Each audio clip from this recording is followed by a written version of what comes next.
जय Hind and hello guys, स्वागत है आपका आपके अपने YouTube चैनल ज्ञानदेव होस्ट में। और इस वीडियो में मैं आपको बताने वाला हूं dedicated freight corridor corporation of India limited यानी कि DFCCIL new vacancy 2025 applying online process के बारे में और लास्ट डेट अपडेट सहित ये आपको जानकारी दी जा रही है। क्योंकि गाइस जैसा कि आप सब जानते हैं या फिर अगर आपको नहीं पता तो बता दूं कि इसकी लास्ट डेट आगे बढ़ा दी थी और अब आप अपना फॉर्म 23 फरवरी 2025 तक भर सकते हैं। और 23 फरवरी 2025 रात 11:15 बजे तक ये आप फॉर्म को भर पाएंगे। तो 11:15 से पहले अपने फॉर्म को कंप्लीट कर लीजिएगा। इस वीडियो के अंदर आपको सभी प्रॉब्लम के सॉल्यूशन सहित पूरी जानकारी दी जाएगी जिससे कि आप इस फॉर्म को बिना किसी मिस्टेक के भर पाए। तो आपको वीडियो को पूरा देखना है। अगर आपने अभी तक वीडियो को लाइक शेयर नहीं किया तो कर दीजिए। चैनल के ऊपर नए हैं तो चैनल को सब्सक्राइब की जरूर कर लेना, क्योंकि जब तक ये वैकेंसी का प्रोसेस कंप्लीट नहीं हो जाता तब तक आपको इसके बारे में आगे सभी आने वाले वीडियो दिए जाएंगे।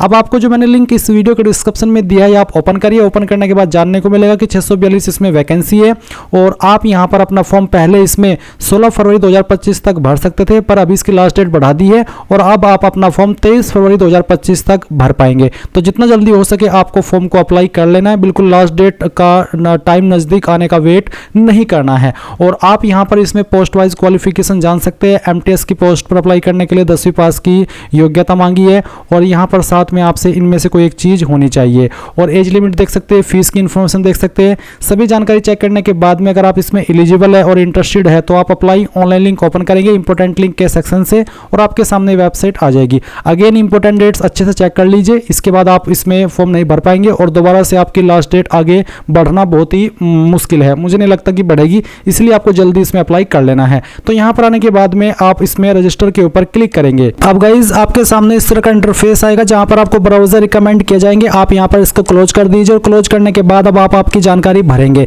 सबसे पहले पोस्ट नेम के अंदर आपको आपकी पोस्ट सिलेक्ट कर लेनी है। अगर आप MTS पर अप्लाई कर रहे हैं तो आपको लास्ट वाली पोस्ट सिलेक्ट कर लेनी है। उसके बाद में आपको आपका पूरा नाम 10th के सर्टिफिकेट के अकॉर्डिंग यहाँ पर भरना होगा। फिर आपको आपका मोबाइल नंबर डालना है। मोबाइल नंबर को दोबारा डाल करके आप वेरीफाई कर देंगे। अल्टरनेट नंबर के अंदर कोई आप अगर अन्य नंबर देना चाहते तो दे देंगे, नहीं तो आप चाहे तो इस ऑप्शन को खाली भी छोड़ सकते हैं। फिर आप आपका ईमेल एड्रेस डालेंगे। ईमेल एड्रेस को दोबारा डाल करके वेरीफाई करेंगे।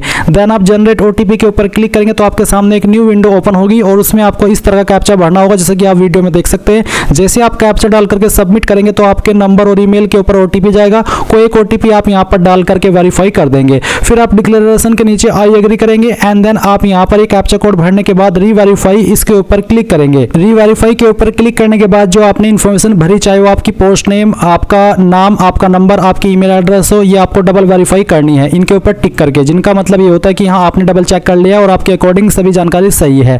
फिर आप सबमिट करेंगे, यहाँ से आई एग्री कर देंगे और फिर आप यहाँ पर एक बार ओके कर देंगे। ओके करने के बाद आप देखेंगे कि जो आपका रजिस्ट्रेशन है वो हो चुका है। अभी आप यहाँ से इसको क्लोज कीजिए और क्लोज करने के बाद आप गो टू एप्लीकेशन इसके ऊपर क्लिक करेंगे। देन आपके सामने इस तरह से प्रोसेसिंग होगी जहाँ पर आपको ब्राउजर रिकमेंड किए जाएंगे, तो आप इसको होने दीजिएगा और फिर जैसे ये कंप्लीट हो जाए तो आप इसको यहाँ से क्लोज करिएगा। क्लोज करने के बाद अब आपकी कुछ अन्य जानकारी यहाँ पर भरेंगे, जैसे कि गाइज यहाँ पर आपको आपका जेंडर बताना है, मेल, फीमेल या ट्रांसजेंडर। उसके बाद में जो आपकी डेट ऑफ बर्थ है वो आप यहाँ पर कैलेंडर के ऊपर क्लिक करके सेलेक्ट करेंगे, ईयर, मंथ और उसके बाद में डे। देन आप नेशनलिटी में a citizen of India select कर लेंगे। फिर आती है आपकी रिजर्वेशन कैटेगरी, तो आप यहाँ पर इसमें जो भी आपकी कास्ट कैटेगरी है, general, EWS, OBC, SC, ST जो भी है वो आप सिलेक्ट कर लेंगे। वैसे तो मैं OBC में आता हूँ बट मैं इस फॉर्म को डेमो के लिए भर रहा हूँ तो यहाँ पर मैं SC सेलेक्ट कर लेता हूँ ताकि कोई फीस पे ना करनी पड़े और मैं आपको पूरा प्रोसेस दिखा पाऊँ, क्योंकि SC ST के लिए कोई फीस नहीं है। फिर पर्सनल डिटेल में आप यहाँ पर देखेंगे फादर नेम और मदर नेम, तो जो भी आपके पिता का नाम है और जो आपके माता का नाम है वो आप यहाँ पर 10th के सर्टिफिकेट के अकॉर्डिंग भर देंगे। फिर गाइज यहाँ पर आपको आपका मैरिटल स्टेटस बताना है, married, unmarried, window, divorce, judicially separated, तो जो भी आपका स्टेटस है वो आप सिलेक्ट कर लीजिएगा। उसके बाद में जो आपका रिलीजन है वो रिलीजन आप यहाँ पर सिलेक्ट कर लेंगे और फिर आप थोड़ा सा नीचे आएंगे तो आप यहाँ पर देखेंगे मार्क्स ऑफ आइडेंटिफिकेशन। आपकी बॉडी के ऊपर वो निशान जिससे आपकी बॉडी की पहचान होती है, ये निशान आपकी बॉडी के ऊपर कहीं पर भी हो सकता है। अगर आपकी बॉडी के ऊपर कोई ऐसा निशान है तो लिख दे, नहीं तो आप यहाँ पर नो मार्क लिख दीजिएगा। इसके बाद गाइज आपको यहाँ पर टेस्ट सेंटर की प्रेफरेंस देनी है। तो पहले तो आप चॉइस देंगे कि कौन से स्टेट के अंदर आप रखना चाहते हैं, फिर उसकी किस सिटी को आप एग्जाम सेंटर की प्रेफरेंस बनाना चाहते हैं अपने लिए, वो आप सिलेक्ट कर लेंगे। तो इस तरह से आप चाहे तो स्टेट में सभी में एक ही सिलेक्ट कर सकते हैं, बट जो सिटी है वो अलग अलग होनी चाहिए। तो यहाँ पर इस तरह से आपकी चॉइस के अकॉर्डिंग आप इनको प्रेफरेंस के रूप में दे देंगे और ये देने के बाद में यहाँ पर उसकी सिटी को सिलेक्ट कर लेंगे। इसके बाद नीचे आएंगे टेस्ट सिटी फॉर स्टेज 2, तो अभी जो आपने एग्जाम सिटी की प्रेफरेंस दी वो पहली पहली स्टेज के एग्जाम के लिए थी, अभी आप सेकंड स्टेज की जो एग्जाम सिटी प्रेफरेंस है वो देंगे। तो पहली चॉइस सेलेक्ट कर लेंगे, फिर यहाँ पर सेकंड चॉइस और उसके बाद में थर्ड चॉइस, एंड देन नीचे आएंगे और यहाँ पर कुछ सवालों के आंसर करेंगे, जैसे कि क्या आप विकलांग है और आपकी विकलांगता 40% है उससे ज़्यादा है, अगर हाँ तो यस, नहीं तो आप नो करेंगे।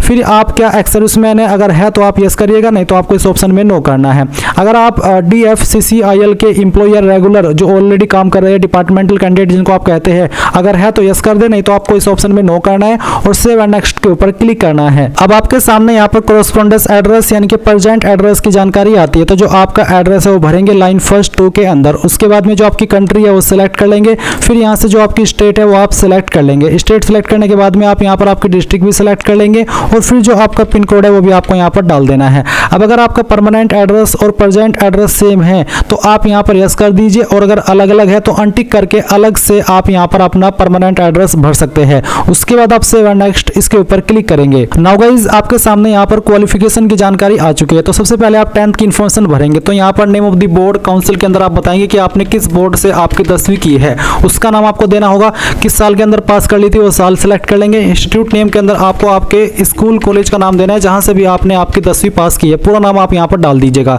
फिर है किस आपके नंबर किसके अंदर थे, परसेंटेज या CGPA। तो मेरे परसेंटेज थे, मैं परसेंटेज सेलेक्ट किया हूँ। उसके बाद में बताना कि आपको कितने नंबर आए थे वो आप यहाँ पर भर देंगे, और कितने में से आए थे वो आप मैक्सिमम मार्क्स के अंदर भरेंगे, परसेंटेज आपकी कैलकुलेट कर ली जाएगी। इसके बाद इसेंशियल क्वालिफिकेशन, तो जिस भी पोस्ट पर आप अप्लाई कर रहे हैं उस पर अप्लाई करने के लिए जो जरूरी क्वालिफिकेशन है वो आपको यहाँ पर देखने को मिलेगी। जैसे कि मैंने MTS सेलेक्ट किया, तो MTS में 2 विकल्प है 10वीं के अलावा, एक है minimum 1 year course complete act apprentice या फिर मिनिमम 1 ईयर ITI। तो जो भी आपके पास है, अप्रेंटिसशिप है तो ये सिलेक्ट कर ले, और अगर 1 साल की ITI कर चुके हैं तो आप यहाँ पर मिनिमम 1 ईयर ITI सेलेक्ट कर लीजिएगा।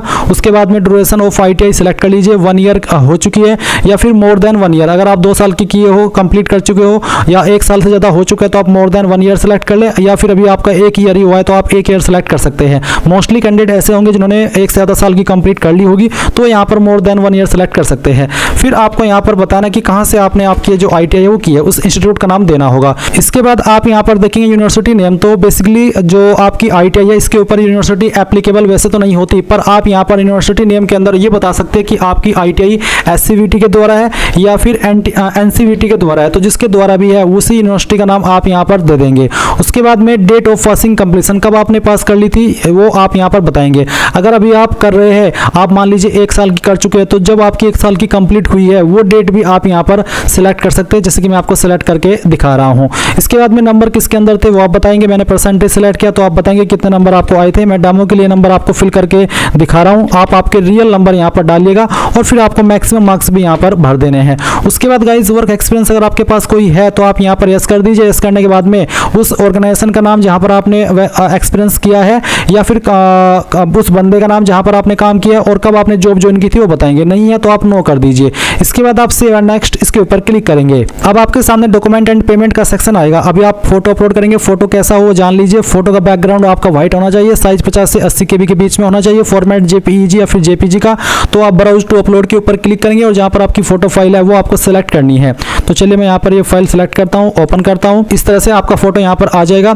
आप इसको क्लोज कीजिए और व्यू अपलोडेड फोटो के ऊपर क्लिक करके व्यू कर लीजिए। फिर आप यहाँ पर आपका सिग्नेचर अपलोड करेंगे। इसका साइज भी 50 से 80 KB के बीच में रखा है। तो जहाँ पर फाइल है साइन की सेलेक्ट कीजिए, ओपन कीजिए और इसको क्लोज कीजिए और व्यू भी कर लीजिए, क्योंकि व्यू करना अनिवार्य है। उसके बाद आप यहाँ पर बाएं अंगूठे का निशान अपलोड करेंगे, लेफ्ट थंब इंप्रेशन। तो जो भी आपका बाएं अंगूठे का निशान है वो आप अपलोड कर दीजिए। ब्राउज टू अपलोड के ऊपर क्लिक कीजिए, जहाँ पर आपका थंब इंप्रेशन है वो आप यहाँ से सिलेक्ट कर लीजिए। इस तरह से सिलेक्ट करेंगे, ओपन करेंगे। आपका यहाँ पर साइज अगर दिए गए साइज के अंदर नहीं होगा तो फाइल अपलोड नहीं हो पाएगी। तो बेसिकली आपको यहाँ पर सही साइज का ही जो थंब इंप्रेशन है वो अपलोड करना है। तो गाइज बेसिकली आपकी फाइल का साइज 20 से 100 KB के बीच में रहना चाहिए। तो यहाँ पर आप फाइल सेलेक्ट करिए, क्लोज कर दीजिए और व्यू के ऊपर क्लिक करके इसको व्यू भी कर लीजिए। फिर आप 10th का सर्टिफिकेट या मार्कशीट अपलोड करेंगे, जहाँ पर भी फाइल है वो आप सेलेक्ट कर लीजिए। ये PDF फॉर्मेट में भी अपलोड हो जाएगी और इमेज फॉर्मेट में भी अपलोड हो जाएगी। तो आप इसको यहाँ पर इस तरह से अपलोड कर देंगे। फिर यहाँ पर जैसे ये फाइल आपकी अपलोड हो जाए आप इसको क्लोज करेंगे, व्यू के ऊपर क्लिक करके व्यू कर लेंगे। करेंगे and then essential qualification certificate, जिसमें कि अगर आप एग्जीक्यूटिव की पोस्ट पर अप्लाई करें तो एग्जीक्यूटिव के जो सर्टिफिकेट है वो आप अपलोड करेंगे, या फिर अगर आप आईटीआई की जानकारी भरे हैं या अप्रेंटिसशिप की जानकारी भरे है तो जो उसका सर्टिफिकेट है वो आपको अपलोड करना है। तो मैं डेमो के लिए भरा हूं तो मैंने यहाँ पर रैंडम फाइल ही अपलोड कर दी है इस तरह से। और इसके बाद में गाइज आप यहाँ पर कास्ट सर्टिफिकेट अपलोड करेंगे। तो अगर आप SC ST OBC है तो आप कास्ट सर्टिफिकेट अपलोड करेंगे। आपको बोले OBC NCL candidate please recent OBC NCL certificate in prescribed format, SC ST candidate please upload caste certificate in prescribed format. तो बेसिकली लेटेस्ट सर्टिफिकेट ही आपको अपलोड करना है और सेंट्रल का आपका सर्टिफिकेट बना होना चाहिए। तो जो भी आपकी फाइल है सर्टिफिकेट की वो आप यहाँ पर सिलेक्ट कर लीजिएगा। तो जैसे कि मैंने कहा मैं डेमो के लिए भर रहा हूँ तो मैं यहाँ पर एक रैंडम फाइल ही अपलोड कर दिया हूँ।